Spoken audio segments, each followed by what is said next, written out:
Now, if we really want to have deep understanding of software engineering key concepts, we really need to understand the very basics.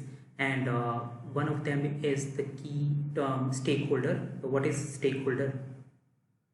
A stakeholder is any individual or group that has an interest in or is affected by a project. So we get a project, and of course there is an organization behind it, whether it's an individual, just one person, or maybe the whole enterprise, right? So all people impacted by that project in any way are stakeholders. Organization is affected by a project, organization or decision. Stakeholders can influence the outcome of a project and may be directly or indirectly involved. They can be classified into various categories based on their level of involvement and interest. So to be true, there are multiple type of stakeholders. There are different categories.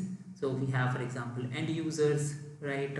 End users would be, for example, they are the people who will be ultimately using your software. For example, you are building a e-commerce website, so end users will be the people who are going to use that website. So those people are also stakeholders, and their requirement and experience are essential for ensuring the software meets and of course its intended purpose. That's why it's key, they can be considered as key stakeholder, right? Then we have, for example, project sponsors, right?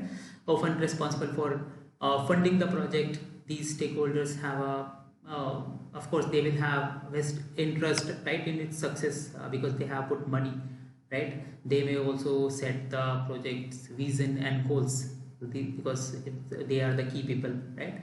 Then of course the development team, so developers who are putting their best interest to develop that website or that portal. The technical team is responsible for designing, coding, testing the software, etc.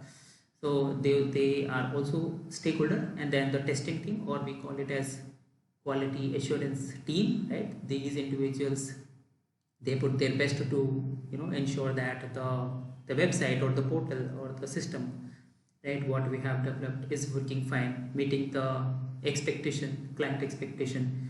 Then we have other type of stakeholders as well, right? For example, product managers, they act as a bridge between the stakeholders, like the development team, and then the other stakeholders, the regulatory bodies, the technical support team, etc. So these all are the various type of stakeholders we have.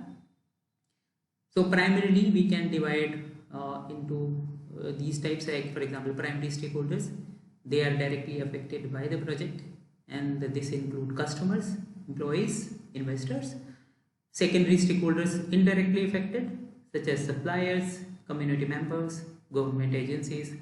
And key stakeholders have significant influence over the project, such as executives, project sponsors, or major clients. So that's it. Let's continue. We'll see you in the next section.